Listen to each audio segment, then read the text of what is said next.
DFW Source of Sports, what's going on? Today we tapping in with Laila. Laila, go ahead and introduce yourself. Tell the people, for the ones who don't know you, first, last name, what school you go to, the position. Just give them the whole rundown real quick. So my name is Laila McLeod. I go to Duncanville High School. I'm a 5'10" wing. Yeah. 5'10" wing. So you go to Duncanville High School. Coach Howard, right? Yes, sir. As a head coach. Okay, Coach Howard. Talk about being coached by Coach Howard. I know there's a lot of expectations. I know she's hardcore just from the outside looking in. I don't know her personally, but her sister, I got a good friend that used to train you. His sister is one of the JV coaches there, so that's how I kind of know Coach Howard. How is it like playing for a coach with a high expectation like Coach Howard? So for me personally, it was an adjustment because I've never been pushed like that. So her expectations are high just because of the program we go to. And, you know, we're a Pantherette like family, so it's just we're representing more than just a basketball team. Like we're representing our city, so it's a lot of pressure, but at the same time, it definitely helped me as an athlete. It's a lot of expectation because it's a historical program. Last year, did y'all get to play state last year? Yeah, we won. Okay, state. So was that the first one? Or was that back to back? That was our first one. That was the first one? Okay, so Deja just graduated. Okay, cool. So so there's a lot of expectation with all the greats. I'm pretty sure, you know, like Ariel Atkins and a lot of girls came through there. So not only you get coached by somebody who's hard-nosed, you also get trained with somebody who's hard-nosed. Let's talk about Ryan Bennett. How is it like working with or being trained with somebody like Ryan Bennett? Well, for those who don't know Ryan Bennett, like he's an absolute beast. Like he's just crazy, like a madman. Like he's jumping on cars and stuff. So like for me, man, like, but at the same time we're real close. So like that's like my big bro. Yeah. He's definitely pushed me like as an athlete, but he's also helped me as a person, like with all my stress and all of that, and I really appreciate that. Man, because you came from, of course, Mansfield, so the first time, Ryan Bennett, we didn't grow up together. We played against each other in that era. So then, you know, that's how we became cool. But when I first saw you train with Ryan, I was like, oh man, I don't know if that's gonna last, because you know, Mansfield did, you know, Ryan's different. Like he's different. Yeah, Ryan's different. Ryan's different, he's crazy. So he's like, you know, when you was training with him, I was like, but you know, you stuck it out, and Ryan did a good job so far with you, with your game and everything like that. So if somebody was to come up to you, or whatever the case may be, and they ask you, or if you want somebody to describe your game, how would you want somebody to describe your game? What do you do well on the floor? Well, I feel like I'm as versatile as it gets. Like I feel like I can do anything. If you tell me to knock down that three, I'm gonna knock it down. If you tell me to go inside score, I'm gonna do it. And like I'm a real like smooth like finesse player. Like that's what I would say, finesse. Finesse, smooth. Ooh, finesse. Okay, smooth. So obviously you got to get into the mood to be finesse and get going. What do you do before? What's your pregame? What's your pregame routine? Like what's the music you listen to? What do you do before a big game? I'm lit. Like I'm dancing. I'm taking videos. Like I don't know. Like my personality is real goofy. Like I'm just really just being myself. Like I just get myself hyped and you know I'm with my teammates that I have. We're all like real close friends. So that also helps. Like you with your friends and you just turn up together. To turn up.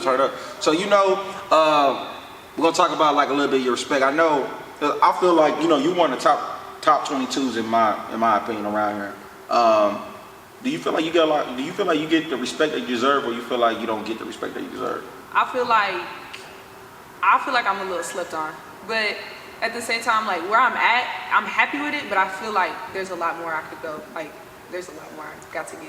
And see, and this is, you know, it is what it is. I feel like do you feel like reason why people sleep on you in the beginning until after the game you show them? Do you feel like, because, you know, let's call it what it is, you know, you're a hooper, right?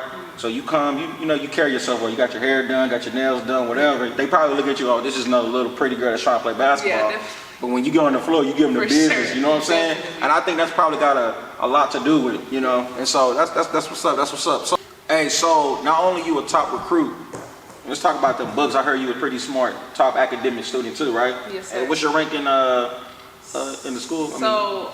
In my class, I'm the 24th out of 1,054. So that's top 2%. So not only you the top recruit in the state of Texas, you get them books. You know what I'm saying? That's what's up. You get them books. That's impressive. That's impressive, because there's a lot of. I mean, no disrespect, but I mean it is what it is. There's a lot of athletes out there can't take what 2 times 3 is, because that's all they want to do is play basketball. So that's good. I salute. So obviously it broke the internet. I wasn't there. This is how I found out about it. the Duncanville and DeSoto. I know y'all crosstown rivals. Y'all probably gonna meet up again. What, in the regional finals? Yeah, like got a couple games. Yeah, got a couple of games. You know, y'all take it one day at a time. I mean, one game at a time. It's gonna be y'all and them Eagles. But what happened? What went down that it broke out like that? Honestly, it was just like petty stuff, but at the same time, like, don't push somebody. Think you know, like, don't think that nobody's gonna retaliate. Oh, It was yeah. just a lot of high emotions, anyways. It was nothing like that deep. It was just like the heat of the game. You know, that's our rivals, like you said. Like, we trying to win, and like we pumped up anyways and all of that. Yeah, because I think they were still kind of well, it was still some emotions after y'all knocked them down. I mean, knock them out. Now Wilkerson grind to knock them out the playoffs. So yeah, so I'm gonna be there though. I'm gonna be there for that last game. I know it's gonna go down. I know it's gonna go down. So far as schools, what schools has offered you so far recruiting you? If you want to talk about it, or can you talk about it? Yeah, so I mean, honestly, I have like a wide range. Like, I have a lot of options, like all over the nation, and yeah. When you gonna probably break down your top 5? Summertime, the senior year. Okay, you taking your time. You taking your time with it. That's what's up. Yeah. That's what's up. So to get Laila in somebody's locker room, what kind of school, what type of coach are you looking for to get you in their locker room? So when I come in, I want to make an impact. Like, I want to be used, and I want to be out there. And then, like, on a more personal side, like, I'm real like big about the character of people. So I want to be surrounded by good people. Okay. Who's gonna cause I'm gonna be grown. I'm gonna be living on my own, but at the same time, like, I feel like I'm still very like impressionable. Like, people are gonna still be molding me at the same time. And I want to be a good person and surrounded by good people. That's what's up. That's what's up. So obviously, if you was to tell a little girl who looks up to you and they want to be just like you, what are some of the key points that you advise that little girl that want to be like Laila McLeod? Well, I feel like as a young woman, it's a lot more than just basketball. Like, you got your social side of everything. So as a young girl, I would just say, just keep a good head on your shoulders. Like, there's just so much that, like, there's so many ways you could go wrong, and like, I just feel like just make the right decisions, because I don't know, there's a lot, like, you hear a lot of stories about just a lot of mishaps and all of that, and it's a lot of pressure. Yeah, because you gotta, no doubt. As a young girl, like, it's just a lot of things. Like, you're worried about boys, you gotta keep good grades, and then on top of an athlete, you gotta be great as an athlete and stuff. So it's a lot, but I feel like consistency is key. Just keep going and just keep working. That's what's up. That's what's up. That's what's up. So let's talk about. We're gonna wrap it up here in a minute, but let's talk about your summer team. Are you going back to Drive Nation this year? Or yeah, it's a possibility. It's a possibility. So all right. So let's talk about last summer.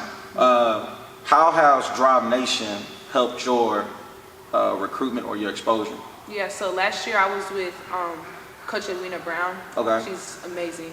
We had a lot of fun, and she definitely helped me a lot because she's very knowledgeable, and she helped me with like on-court stuff and off-court stuff, like more of like the business side of basketball, and it's really helped me. So as a player, let me ask you this. I ask coaches this. I want to get from a player's point of view. How is important is it for you guys or you girls to play on a great national exposure platform? I would say it's kind of like half and half. Like, you don't need to be on like the best team. Like, you don't have to. Oh, say it again, Laila. Say it again, Laila. You don't have to be on like all the top EYBLs or the top Under Armour and all of that. Because if you really just show your game, like, people are gonna hear about you and people are gonna come. Like, you can be on any team. But I mean, it is a good platform. Like, you do get exposure, but at the same time, like, what's the worth of exposure if you're not doing nothing with it? So, right. That comes from a top recruitment, parents and players. So listen, take heed and advice to it. So we talked about that. Do you have like kind of like a hit list players that you're going after this summer? Of course you ain't got to explain it, but do you have like a list, like, you know what, this girl been talking about, you know, I'm gonna come after your head and Most definitely. Most definitely. Most definitely. Okay. Most definitely. So you feel like y'all gonna cross paths? Oh yeah, for sure. Now, this is another thing I want to ask you as a player. Does it matter who you play against? Because obviously there's a lot of grown adults that obviously y'all might know. There's certain coaches would not play their team in certain tournaments because of they who feel y'all like, you know, who y'all playing. Does that matter to y'all? Or does it matter to you like a player where you just play anybody, whoever wants to step on that floor? Yeah, it's like you're going at anybody's head. Like, if I see you, like, we're just going to work. Like, Yeah. my team, we're going to go against anybody. Like, we're not scared or anything, so. That's what's up. That's what's up. So, I ask you, what's the advice you'll give to the girls who's looking at you? Who are some of the pros or college players that you look up to? So, I would probably say a Texas player, Charlie. I met her one time when I went to a Texas camp, and Okay. just the way she played, like, she's phenomenal, and I love the way she plays. And then I got to know her as a person, so like we're kind of cool. So like that was really dope for me, and I like her a lot. That's what's up. That's what's up. Man, Laila, I appreciate you taking your Appreciate time you. out, coming with us. This was very knowledgeable. Laila McLeod, watch out for her. 2022, Duncanville, Texas, Duncanville High School. You'll probably see her in San Antonio when it's all said and done. We out.